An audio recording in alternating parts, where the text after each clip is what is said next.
فبأي آلاء ربكما تكذبان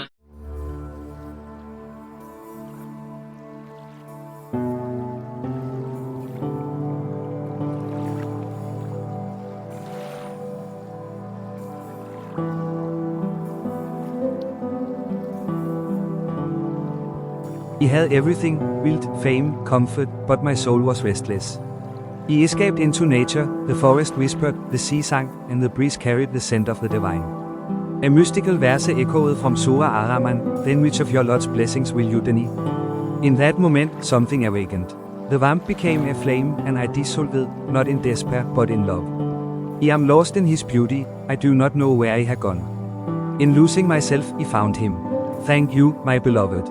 You are my peace.